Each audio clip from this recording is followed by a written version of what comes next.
कल हमने चांदपुर की चंदा पुस्तक का 5वां अध्याय पढ़ लिया था, तो आज इसका छठा अध्याय पढ़ते हैं। आज सरस्वती पूजा है। हाड़तोड़ जाड़े से मुरझाए चांदपुर को बसंती हवा झकझोर रही है। पूरब टोला से लेकर पश्चिम टोला और उत्तर टोला से लेकर दक्षिण टोला तक गांव की रगों में लहर लेस दिया है। इधर गांव के बाहर साल भर गंदा रहने वाले एक खाली मैदान को साफ करके पंडाल तैयार किया जा रहा है। बाबूजी के पॉकेट से पैसा उड़ाने में पीएचडी होल्डर पंकजवा को आज पंडाल में सिक्योरिटी गार्ड की ड्यूटी मिली है। रे भाई, दूर से छो, दूर से। इस पर सरस्वती जी रहेंगी। ये गढ़ा का होगा रे बोक का। रे बकलोल, इसमें हवन होगा हवन। रस्सी लगाकर घेरो इसे। लीजिए, इधर 3 दिन पर नहाने वाला गुड्डुआ पूजा पंडाल की सफाई करवा रहा है। रे भाई, ठीक से रे, ठीक से। झाड़ू नहीं, खर्रार लगाओ, एकदम चिक्कन करो, एकदम चिक्कन। ए मनीषवा, तुम का उजबुक की तरह टुकुर टुकुर देख रहे हो जी। जल्दी जल्दी पानी छिड़को। इधर झाड़ू लेकर मनीषवा हाँफ रहा है। उधर जिस सनोजवा ने आज तक किसी मंदिर में एक अगरबत्ती तक नहीं जलाई, वो पूजा के लिए सबसे ज्यादा बेचैन है। रे संतोषवा, पंडित जी को जाकर बोलो, कौन सरस्वती जी की मूर्ति लाने छपरा गया है रे? मंगरा गया है। तैसार, यहाँ का उखाड़ रहे हो। छपरा पैसेंजर का टाइम हो गया है। जल्दी से बित्तन की ऑटो लेकर साहतवार स्टेशन जाओ। और सुनो, भले 3 बार चेन पुलिंग करना पड़े, लेकिन मूर्ति में लगी माला की मोती टूटनी नहीं चाहिए, वरना तुम लोगों का मुंह तोड़ देंगे।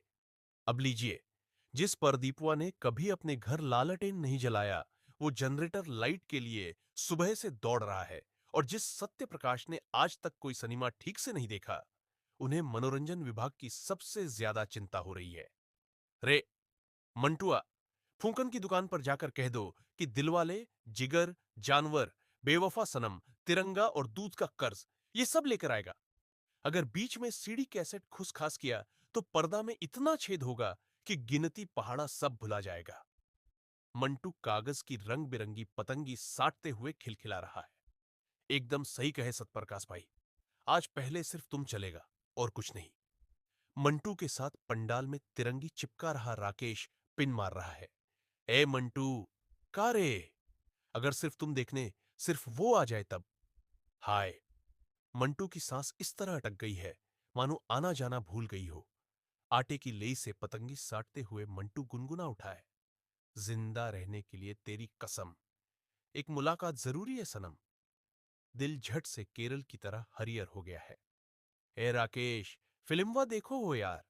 आरती तो नैनीताल में रहकर दीपक का खत पढ़ भी लेती है, लेकिन ये महारानी तो चांदपुर में रहकर दूज का चांद हो गई है। आखिर कैसे मुलाकात होगी? राकेश मंटू को झकझोर रहा है। काहे उल्टा साट रहे हो? शाम को दिख जाएगी ना, दर्शन कर लेना। मंटू झेप गया है। इसी बीच पूजा कमेटी के अध्यक्ष और गांव के युवा नेता, समाज सेवी, भूतपूर्व गायक और वर्तमान में प्रधान पद के प्रत्याशी मैनेजर साहब के पुत्र डब्लू नेताजी का पंडाल में आगमन हो रहा है। लड़के सलामी ठोक रहे हैं। डब्लू भैया जिंदाबाद, जिंदाबाद जिंदाबाद। क्या खबर है जवानों? सब ठीक है डब्लू भैया। मैनेजर साहब ऑफिस में नहीं है क्या?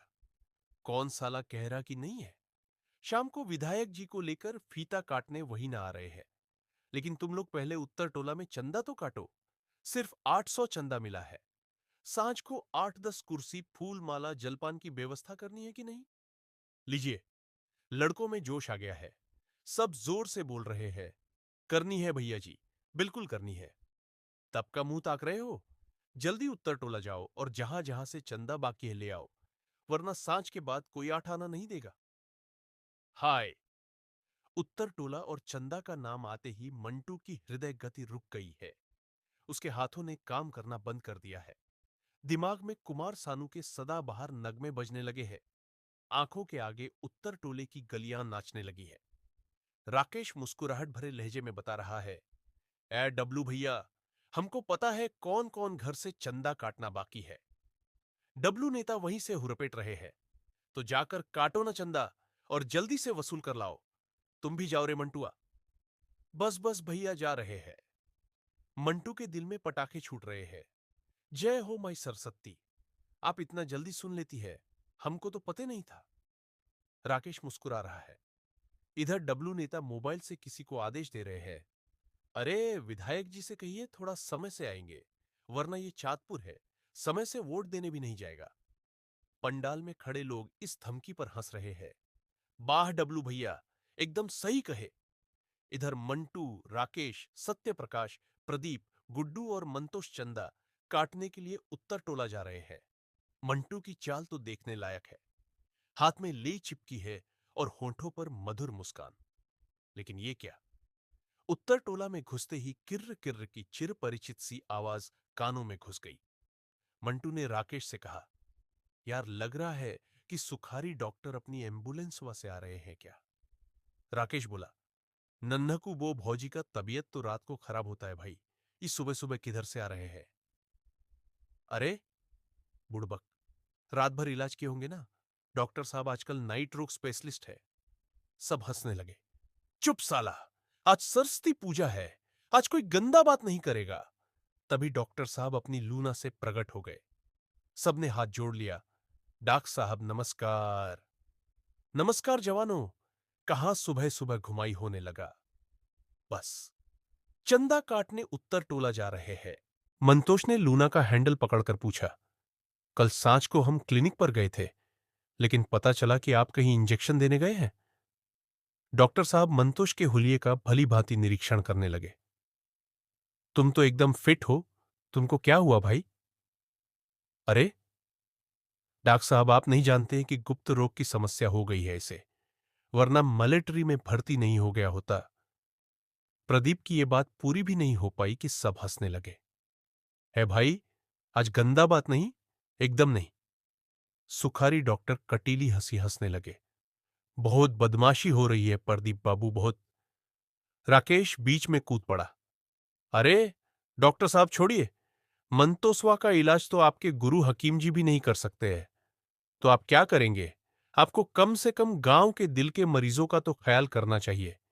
लेकिन जब जाओ तब क्लिनिक बंद रहता है। फूकन से पूछो कि डॉक्टर साहब कहाँ हैं तो कहता है कि नन्हकू बो भौजी को इंजेक्शन लगाने गए हैं। अरे नहीं भाई, ये सब अफवाह है, बिल्कुल ऐसा बात नहीं है।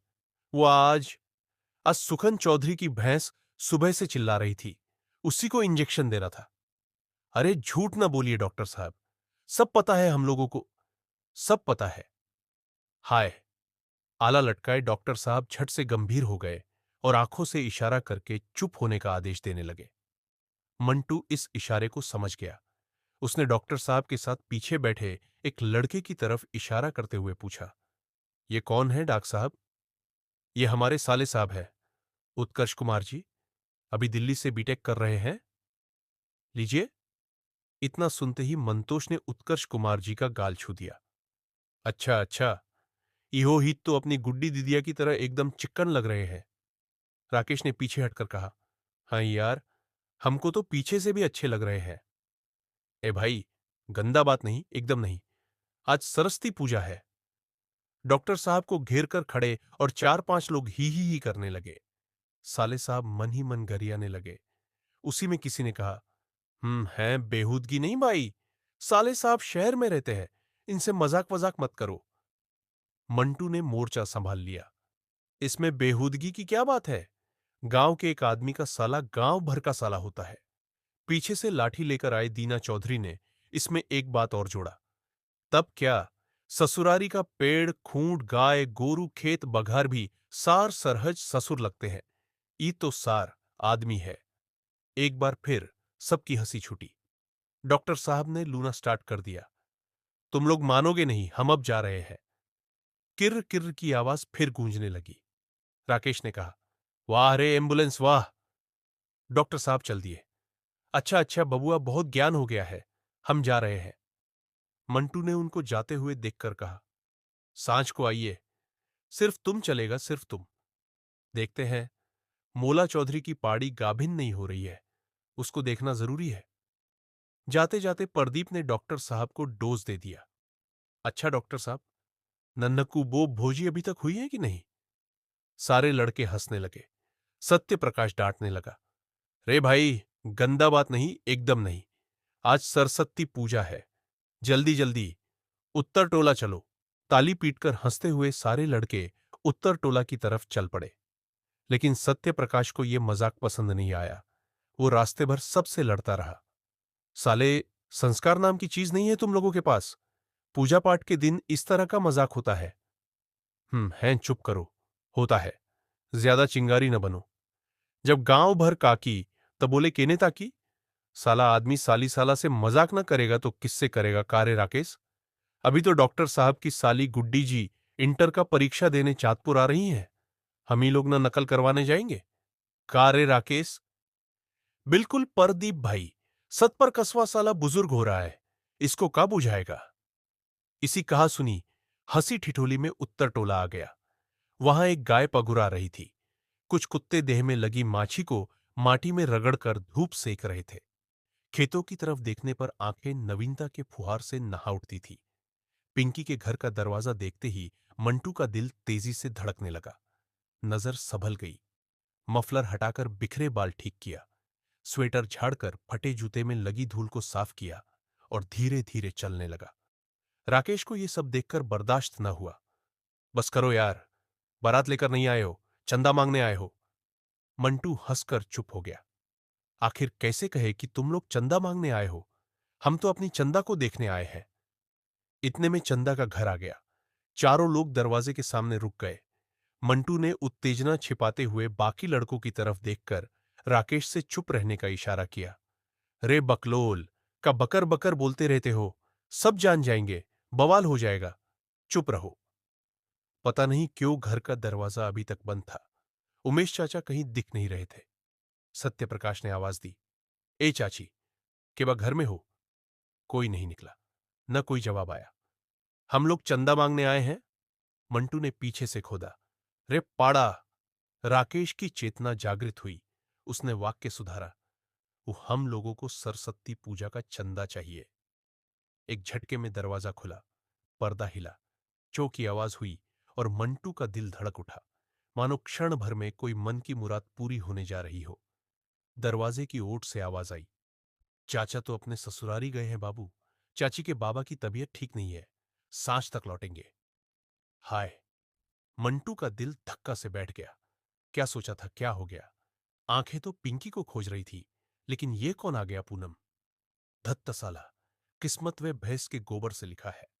तब तक मंतोष ने कहा, इस टोला में यही दो चार घर बाकी है। हम लोग सोचे कि पहले उमेश चाचा के घर से शुरू करते हैं। अचानक आंगन से आवाज आई, कौन है दीदिया? पूनम इस सवाल को अनसुना करके मंतोष से बतियाने लगी। साज को चाचा आएंगे, जाकर पंडाल में ही दे देंगे।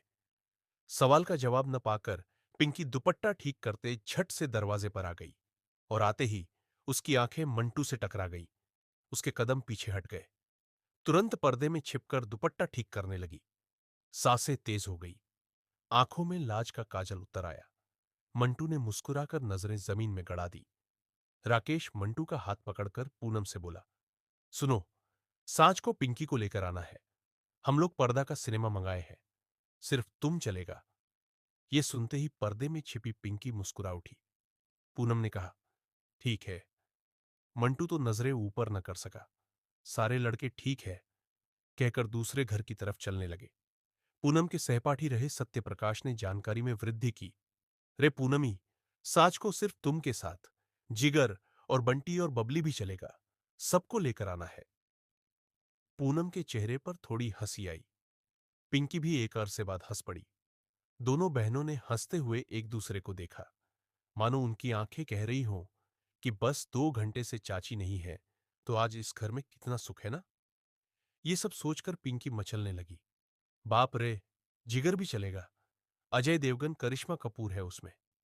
रे दीदिया, कितना नीक लगती है ना करिश्मा कपूर इसमें, एकदम ददरी मेला की गुड़िया जैसी। पूनम कुछ नहीं बोली, लेकिन पिंकी रात रानी के फूल जैसी खिल उठी। कभी मंटू की याद आई तो कभी काव्य संकलन में रखे उस कागज के टुकड़े की जो आज तक खोला नहीं गया था। होठों पर झट से गीत उभर आए। प्यार के कागज पे दिल की कलम से पहली बार सलाम लिखा। मैंने खत महबूब के नाम लिखा। इधर बाकी घरों से चंदा मांगकर धीरे धीरे सारे लड़के पंडाल की तरफ चलने लगे। रास्ते में राकेश ने मंटू को एक बार फिर चिकोटी काटा। मंटू ने धीरे से पूछा, ए राकेश। हाँ बोलो। मेरी चंदा कितना सुंदर लगती है ना, एकदम सरस्वती जी की मूर्ति जैसी। और कितना मीठा बोलती है जी, एकदम रामगढ़ के टिकरी जैसी मीठी बोली। मुस्कुराती है तो लगता है कि साधना अगरबत्ती जल रही है। देखते ही मन पवित्र हो जाता है। राकेश ने हंसते हुए सिर हिलाया। बात सही है बेटा, लव लेटरवा में इस सब बतिया काहे नहीं लिखते हो? मंटू उत्तेजित हो गया। यार इस बार तो इतना लिख दिए है कि पत्थर भी पढ़ लेगा तो उसके भीतर का लभफ आने लगेगा। लेकिन ई महारानी खोलकर देखती ही नहीं है। का करे? साला हमारा नक्षत्र खराब चल रहा है और राशिफल में रोज लिख रहा है कि जीवन साथी का सहयोग मिलेगा। अरे घंटा सहयोग मिलेगा। राकेश हंसने लगा। रे उजबक, राशिफल में सब झूठ होता है। हमारे राशि में तो जिस दिन लिखता है कि स्त्री सुख मिलेगा, उस दिन बाबूजी भोरे भोरे 4 पैना पीठ पर लगा देते हैं। मंटू हंसने लगा और बहुत देर चलने के बाद पूछा, ए यार, पिंकी सांच को आएगी ना? कहीं नहीं आई तब यार। आएगी, आएगी, जरूर आएगी, लेकिन पहले सांच को तो आने दो। राकेश ने सांत्वना दिया। मंटू मुस्कुराकर सांझ का इंतजार करने लगा। देखते ही देखते सांझ हो गई। लाउडस्पीकर पर बजते देवी गीत से समूचा चांदपुर गमक उठा है। इधर पंडाल में मूर्ति के सामने लोहे वाली कुछ कुर्सियां लगी है। वहीं बैठने के लिए पुअरा बिछाकर दरी डाल दी गई है। जल्दी जल्दी विधायक जी के स्वागत का बैनर लिखवाकर लाया गया है। दो लड़के बैनर लगा ही रहे हैं कि तभी पंडाल में चांदपुर के इकलौते कवि और नाटककार अलगू आतिश उर्फ लुकारी उर्फ चिंगारी जी का प्रवेश होता है। चिंगारी जी को देखकर सब हैरान है। हैरानी स्वाभाविक है। आजकल गांव में हल्ला है कि चिंगारी जी बलिया के गुदरी बाजार की नामी नचनिया कजली के नयनों के बाण से घायल है। कोई कहता है कि नहीं भाई, कलकत्ता में एक डांसर से ब्याह करने के बाद चिंगारी जी चूड़ी की दुकान खोले हैं। लेकिन सत्य जो भी हो, परम सत्य यह है कि जनपद के कवि भोला प्रसाद आग्नेय जी के सबसे सुयोग्य शिष्य चिंगारी जी जहां भी रहे, सरस्वती पूजा और रामलीला के समय किसी बूढ़े पक्षी की तरह अपने घोंसले में लौट आते हैं और इन्हीं लड़कों को लेकर रामलीला का शानदार मंचन करवाते हैं। यही कारण है कि गांव के सारे लड़कों के लिए वो सम्माननीय है। ये अलग बात है कि पीठ पीछे उन पर हंसने वालों में भी यही लड़के शामिल है। अभी इन्हीं लड़कों के द्वारा पैर छूने की प्रक्रिया चल रही है। चिंगारी जी आशीर्वाद दे रहे हैं, तभी उनकी नजर एक बैनर पर टिक जाती है। मुंह से निकलता है, बड़ी विडंबना है बंधु, किस जड़बुद्धि ने बैनर लिखा है, स्वागत को स्वगत लिख दिया। व्याकरण की इतनी अक्षम्य त्रुटि। अरे छोड़िए चिंगारी जी, अगले साल विधायकी का इलेक्शन है तो सब आ रहे हैं, वरना चांदपुर में झांकने नहीं आता कोई। ऐसे नेता का स्वागत नहीं, स्वगत ही होना चाहिए। चिंगारी जी मन मसोस कर बोले, यद्यपि कि आप सत्य कह रहे हैं सत्य प्रकाश जी, लेकिन इस तरह की असावधानी से गांव की प्रतिष्ठा का हनन होता है।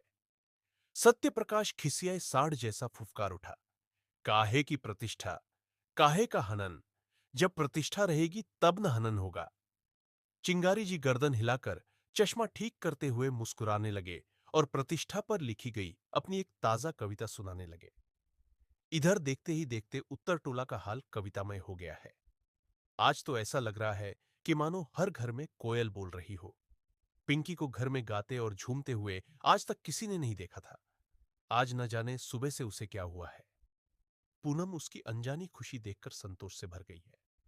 किस्नावती के कान में पिंकी ने कहा, ए आजी, एमाई, जा रहे हैं पंडाल में, तुम दोनों के लिए प्रसाद लाएंगे, सब रोग ठीक हो जाएगा। अगले नवरत्न तक तुम दोनों झूम झूम के पचरा गाओगी।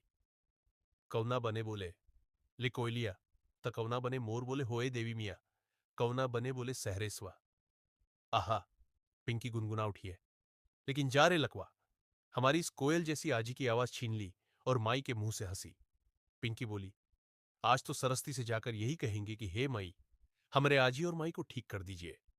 अभी तो आजी से विदाई का गीत सीखना है और माई से खेलो ना, कारे दीदिया। पूनम मुस्कुरा कर रह गई। किस्नावती को क्या सुनाई दे? जवाब में पिंकी के हाथ पर हाथ रखकर होठों को हिला दिया।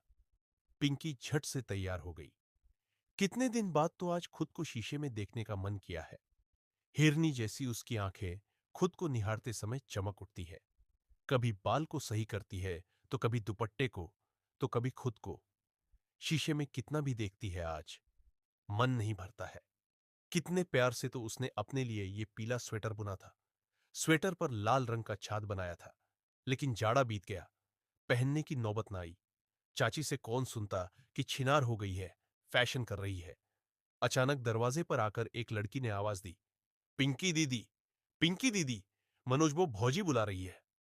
हैं हाँ, बस आ रहे हैं, पिंकी ने जवाब दिया। अब पूनम को पिंकी की चिंता सता रही है। 7 बजने को है, चाचा नहीं आए, गाय नहीं दुहाई, कहीं चाची आ गई तब। सुन रहे, जल्दी से चले आना। चाची जान गई ना, तो आज ही तेरा गोधन कूटकर विदाई कर देगी। फिर गाती रहना पचरा। पिंकी ने पूनम को आश्वस्त किया। हम आ जाएंगे दीदिया, तुम बस अपना, माई और आजी का ख्याल रखना। इधर मनोज बो भौजी बाल झाड़कर घोड़ रंग रही थी। बड़े दिन बाद पिंकी को इतना उत्साहित देखकर अचरज में पड़ गई। क्या बात है जी बबूनी, आज आप बड़ी खुश है। हाय, नवका नवका स्वेटर पर बना छात तो देखो, ब्याह तय हो गया का। बक भौजी, पिंकी ने मारे लाज के सर झुका लिया। दोनों ननद भौजाई हंसने लगी। भौजी ने पिंकी का गाल छूकर कहा, बबूनी हमारे एकदम फूल गए ना जैसी लग रही है। पिंकी के गोरे गाल मारे शर्म के लाल हो गए। भौजी को गले से लगाकर कहा, बक भौजी। इधर पूजा पंडाल के लाउडस्पीकर से आवाज तेज हो गई है। बार बार एक ही बात कही जा रही है, चांदपुर नवयुवक मंगल दल आपका हार्दिक स्वागत और अभिनंदन करता है। आप सभी ग्रामवासियों से निवेदन है कि जल्दी से आकर अपनी जगह ले ले। बिना प्रसाद लिए कोई नहीं जाएगा। ये सुनते ही बच्चे चिल्लाने लगे हैं, हमको भी प्रसादी दो, पापा हमू चले ससत्ती जी देखे। मनोज वो भौजी का बबुआ रो रहा है, मम्मी हमके फुलोना।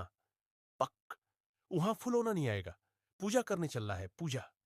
पिंकी ने उसे गोद में उठाकर चूम लिया है। अले ले ले हमार बबुआ। सहसा उसे मंटू की याद आ गई है।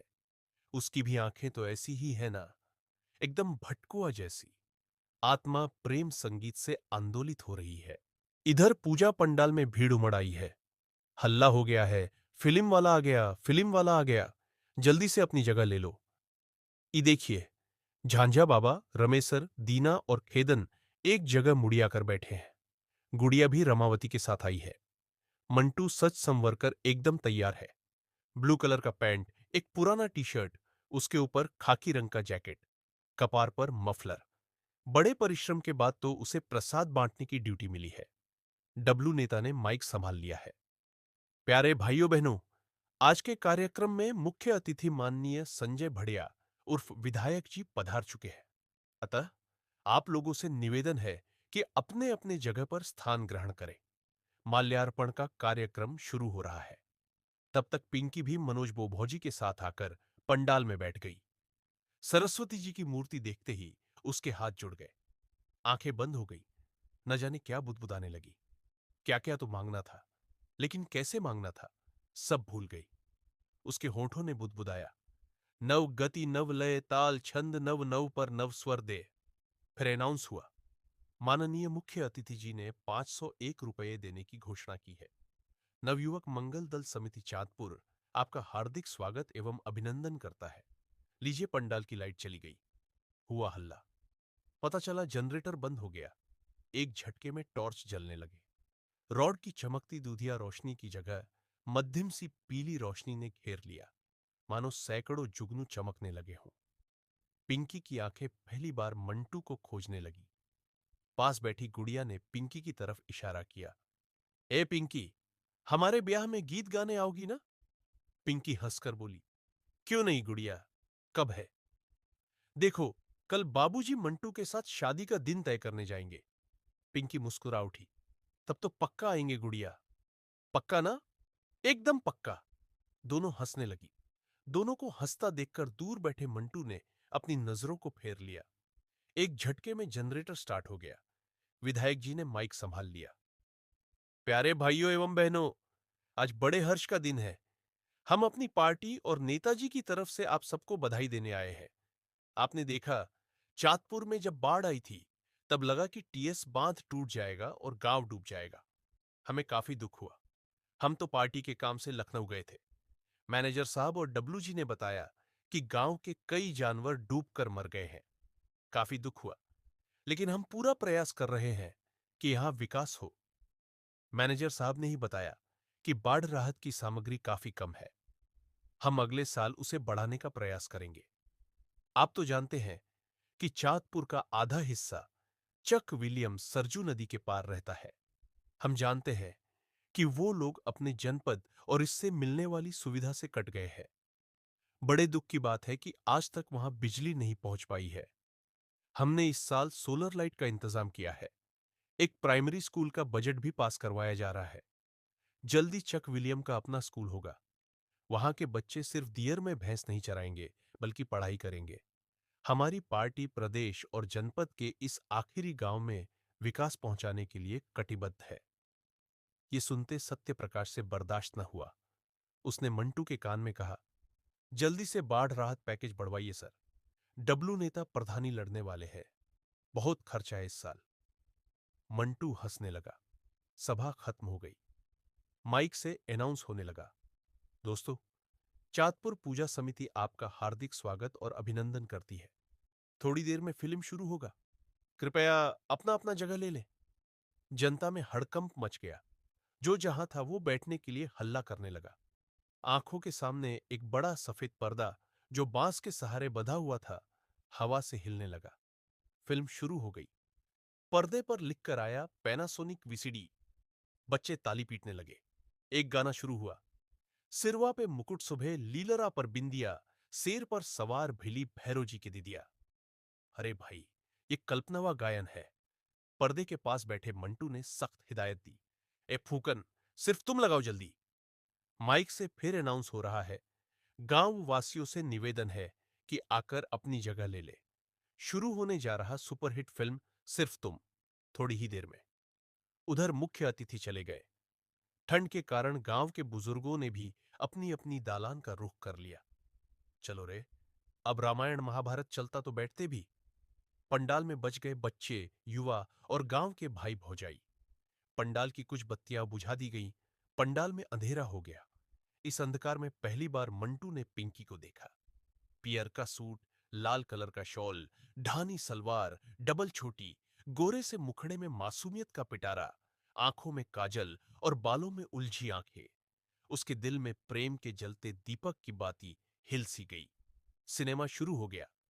धर्मियों के उद्धार और दुष्टों के विनाश के लिए मैं हर युग में धर्म की स्थापना करने में सक्षम हूं। भगवान की मूर्ति देखते ही सब लोग हाथ जोड़ लिए। पीछे से आवाज आने लगी, रे भाई, ई कवन भक्ति फिल्म लगा दिया रे फोकना। मंटुआ, भक्ति देखने हम लोग आया है जी। आगे से किसी ने आवाज दी, एकदम ओल होका। सब फिल्म के स्टार्ट में भगवान का पूजा पाठ होता है, चुपचाप देखो। फिल्म स्टार्ट हो गई। गाना आ रहा है। डरने की क्या बात है, ऊपर वाला अपने साथ है। पिंकी मुस्कुरा उठी है। आज तो सच में ऊपर वाला अपने साथ है। जय हो सरस्वती माई। इधर सबकी नजरें हीरो के नाम पर टिकी है। एक एक कर पात्रों के नाम आ रहे हैं। Dialogue, Anees Bazmee music, Nadeem Shravan lyrics.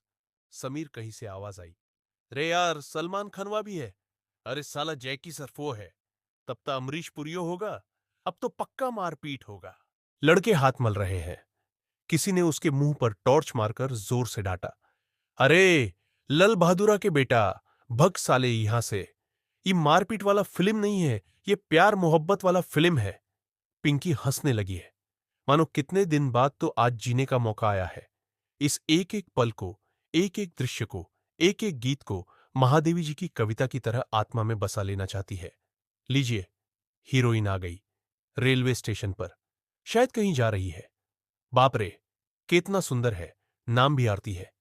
उसे देखते ही मंटू के दिल में प्रेम की नाव हिलोरे लेने लगी। पियर का ड्रेस, इधर पिंकी का पियर का स्वेटर, एकदम मैचिंग मैचिंग। तब तक पब्लिक में हल्ला हो गया, चोर चोर। आरती का पर्स छीनकर चोर भाग गया रे। मनोज वो भौजी के मुंह से निकला, कुत्ता। मोना ददरी मेला में हमारा पर्स लेकर ऐसे ही एक चोर भग गया था। पिंकी की नजरें पर्दे पर टक गईं। वो मुस्कुराने लगी। ट्रेन में आरती के सामने बैठा लड़का कितना भलमानुस है। बेचारे को अकेली लड़की पर दया आ गई है। लो जी, ट्रेन में नचनिया आ गए। कितना सुंदर सुंदर है जी। साला छपरा पैसेंजर में तो सब लूंगी पहन के मोटका मोटका करिया लौंडा चढ़ जाते हैं। ए बाबा निकाल ना रे। उठाऊं क्या? लेकिन इसकी नचनिया तो एकदम कटीली है। रे भाई, सब देसीलवा लौंडा नहीं, बम्बड़िया लौंडा है। एकदम फजलुआ बैंड पार्टी के हिनवा जैसा। गाना शुरू हो गया। देखो, जरा देखो, बल खा के चली है, पतली कमर लचका के चली है। कभी तो कुड़ी। मंटू हंसने लगा। पिंकी ने साल में मुंह छिपा लिया। दोनों के मन नृत्य करने लगे। तब तक सीन बदल गया। देख देख रे, ये नैनीताल है। वाह यार, कितना सुंदर है। यही ना आरती का घर है। जो दर्शक पहले से सिर्फ तुम देख चुका है, वो खिसिया कर कहता है, बक चुप रहो। ये आरती का घर नहीं है। वो अपने जीजा के यहां रहती है। दिल्ली नौकरी खोजने गई थी। पर्स चोर लेकर भाग गया। सब साटिक फिटेक और मार्कशीट भुला गया। अब नौकरी कैसे मिलेगा, इसलिए तो रो रही है। आरती के जीजा उसको डांट रहे हैं। दीना की छोटकी पतोह ने पल्लू सीधा करते हुए कहा, भक्क, आजकल के जीजा भी ना एकदम मऊग होते हैं। बेचारी को डांट रहे हैं, उसका क्या दोष है? पिंकी और मनोज बो भौजी मुस्कुरा उठी, लेकिन आरती को रोता देखकर पिंकी का चेहरा उदास हो गया। मंटू ने पिंकी को चुपके से देखा, मानो कह रहा हो, हे भगवान, दूदू गो फिल्म एक साथ देखने की शक्ति दे दो। लो लो। दर्शकों में उत्साह की लहर। हीरो यही है, यही संजय कपूर। अरे, मैंने उसके बारे में कई फिल्में देखी है। क्या वह करिश्मा कपूर का भाई है? भक्का साला चुप रह। छुपा रुस्तम वाला हीरो है। अब सबका ध्यान पर्दे पर अटक गया है। फिल्म का हीरो दीपक दिल्ली से केरल जा रहा है। दीपक को ट्रेन में आरती का पर्स मिल गया है। पर्स में सर्टिफिकेट और मार्कशीट के साथ आरती का पता भी है। केरल जाकर दीपक ने आरती को पर्स भेज दिया है। आरती पर्स पाकर खिल उठी है। फिल्म देख रहे सब लोग खुश हो गए। वाह वाह, कितना अच्छा आदमी है दीपक। अरे हरामी, कौन आया? अरे यार, झूठा है। अब सिनेमा में मजा आएगा। अरे कादिर खान, ही कादिर खान का पीसीओ ड्राई डॉक्टर जैसा है। बद्री की पतोह कहती है, कादिर खान भी सुखारी डॉक्टर से कम मुगनी लग रहा है। पिंकी एक बार फिर हंसती है। लीजिए, केरल की एक लड़की दीपक पर फिदा हो गई है। मलयालम में बोलकर पटा रही है। बद्री की पतोह ने फिर कहा, तनीस हरजाई का बेलाउज देखो, चूची दिखा रही है। ऐसने छिनार सब तो देश परदेश में मर्दों को चैन से रहने नहीं देती है। पिंकी का हंसते हंसते पेट फूल रहा है। मनोज बो भौजी कभी हंसती है, कभी घूंघट ठीक करती है, तो कभी गोद में सोए बबुआ के सर पर हाथ फेर देती है। उनको अपने मर्द की क्या चिंता? उनके सयान तो अभी सीमा पर ड्यूटी कर रहे हैं। उनको कोई नहीं पटा सकता है। इधर पिंकी पर्दे के आगे खो गई है। मन में आनंद ऐसा बरस रहा है कि समेटने के पात्र कम पड़ रहे हैं। कितने सालों बाद तो ये मौका आया है खुलकर जीने का। वरना कल से तो वही ताना, वही लानत, वही डांट। जय हो सरस्वती माई रक्षा करना। लो जी, दीपक ने आरती को खत लिख दिया। अब तो पक्का प्यार होगा। बाप रे। आरती भी लेटर लिखने लगी। पिंकी की आंखों में वो मंटू का लव लेटर कबूतर की तरह फड़फड़ा उठा। आरती गा रही है, कोरे कागज पर मैंने सारा अरमान निकाला। मेरे इस दिल में था जो खत में सब लिख डाला, पहली पहली बार मोहब्बत की है। मंटू ने आहें भरनी शुरू कर दी। समझ नहीं आता था कि सामने पर्दे पर गा रही आरती को देखे या सामने खामोश बैठी अपनी आरती को। हाय। दीपक को आरती ने फिर खत में क्या लिख दिया है? दीपक जी, हमेशा यह होता है कि प्यार आंखों से शुरू होकर दिल में उतरता है। हमारा प्यार दिल से शुरू होकर आंखों में उतरेगा। ये हमदर्दी है या प्यार, ये एक खत में लिखकर जरूर सुलझाइएगा। जिंदगी भर साथ तो एक पत्नी ही दे सकती है। आरती ने दीपक को अपने हाथ से बुनकर स्वेटर भेजा है। सीने पर जलता हुआ दिया बनाया है। पिंकी मुस्कुरा उठी। ए भौजी, स्वेटर का कितना बढ़िया डिजाइन है ना। और ये भी तो देखो, आरती ने कहा है कि जब हम दोनों पहली बार मिले तब आप यही स्वेटर पहनकर आना। दीना चौधरी की पतोह ने फिर कहा, बाप रे, इस कलयुग में बिना मेहरारू को देखे इतना प्रेम करने वाला मर्द कहां नसीब होता है। पिंकी के अधरों पर मुस्कान उतर आई। वो मंटू की तरफ देखने लगी। लीजिए, हीरो को सब केरल वाले मारने लगे। कोई बोला, मार मार दूर आके मार। अरे कैसा हीरो है ये यार, इसको तो यार एकदम मारने ही नहीं आ रहा है। बगल में बैठे एक 12 साल के लड़के ने झट से ज्ञान दिया। साला इसको मारने नहीं आ रहा। अब तक सनी देवला चाहे मिथुना होता तो मार के इनका नक्शा बिगाड़ दिया होता। लॉन्डो को अब मजा आया है। अब तक सब बोर हो रहे थे। अब सब बहुत खुश है। मार मार और मार। लेकिन ये क्या? पिंकी तो उदास होकर मंटू की तरफ देखने लगी। लेकिन मंटू कहीं गायब हो गया। किधर गया जी? पिंकी बेचैन हो गई। इधर पर्दे पर दीपक केरल की नौकरी छोड़कर दिल्ली जा रहा है। आरती भी तो दिल्ली आ गई है। अब तो पक्का दोनों मिल जाएंगे। अरे ये लो, दोनों स्टेशन पर टकरा गए। लेकिन कैसे पहचाने? किसी ने किसी का फेस थोड़े देखा है जी। ये कवन हीरोइन है? सुष्मिता सेनवा है रे। बीबी नंबर 1 में यही है। अरे साला दीपक अब इसके पास नौकरी करने गया है। अच्छा है। अब चिन्हा गई। अरे राम कैसा कपड़ा पहनी है? दीपक को पटा रही है। बाप रे, इसका घर तो देखो। गाना बज रहा है। होश ना खबर है, ये कैसा असर है? तुमसे मिलने के बाद दिलवर। पिंकी ने शर्माकर सर झुका लिया है। गाने को कनखी से देख रही है। गाने को याद कर रही है। मानो कल से अब हर पल यही गाएगी। लीजिए, दीपक नौकरी और सुष्मिता सेन दोनों को छोड़कर चला गया। हे भगवान, क्या दीपक को आरती मिल जाएगी? अरे जैकी सरफवा मिल गया और दीपक उसके साथ ऑटो चलाने लगा। अरे ये देखो सलमान खान। आरती के जीजा कह रहे हैं कि सलमान खान से ब्याह कर लो, बड़का रईस आदमी है। हे भगवान, अब दीपक का क्या होगा? लेकिन वाह रे आरती का प्यार। सलमान खान से ब्याह करने से मना कर दी। मंटू के मन में आरती के प्रति श्रद्धा बढ़ गई। उसकी आंखें पिंकी की तरफ टिक गई। पिंकी ने कनखी से देखा और नजरें घुमा ली मानो कोई देख न ले। लीजिए, दर्शकों की नींद टूट गई। सब सन्न है।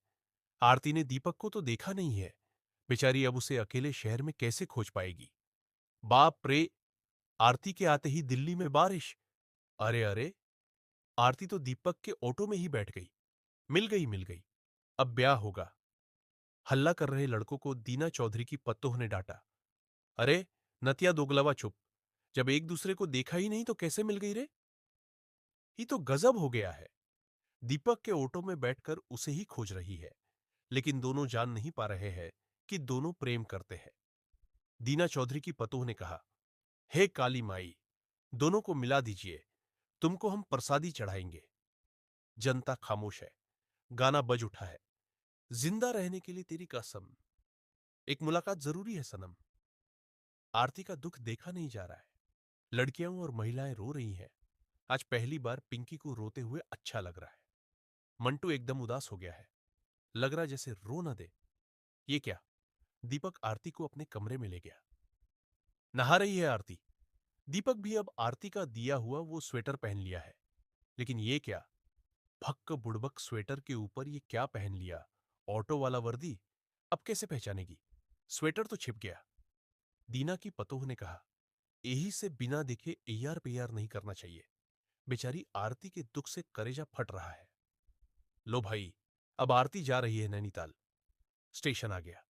दीपक के दोस्त को कह आई है कि दीपक आए तो बता देना। बाप रे, दीपक के ऑटो में ही बैठकर स्टेशन जा रही है। हे भगवान! सबने सांसें थाम ली हैं। अब लगता है कि कभी नहीं मिल नहीं पाएगी। लो, अब तक ट्रेन खुल रही है। आरती जा रही है। पिंकी की आंखों से आंसू रुक नहीं रहे हैं। मंटू जहां बैठकर देख रहा है, वहां से हटकर पीछे खड़ा हो गया है।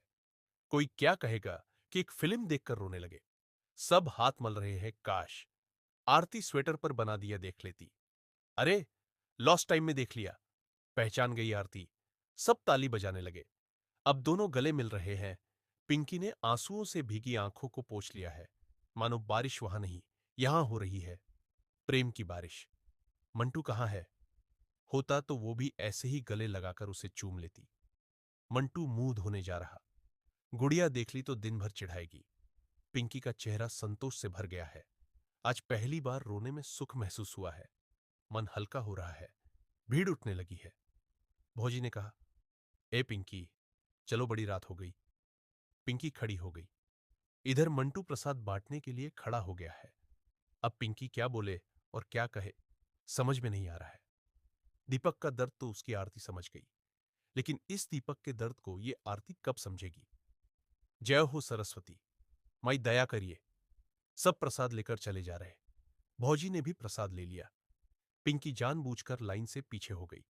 उसके हाथ फैल गए। जानबूझकर मंटू ने पिंकी के हाथ से हाथ सटा दिया। पिंकी हाथ खींचकर मुस्कुराने लगी। मंटू के भीतर झुरझुरी सी उठ गई, मानो सारा प्रसाद उसे ही दे देगा। एक मुट्ठी में 4 मुट्ठी के बराबर। बगल के एक बुजुर्ग ने डांटा, है, कम कम प्रसाद दो, अभी बहुत लोग हैं।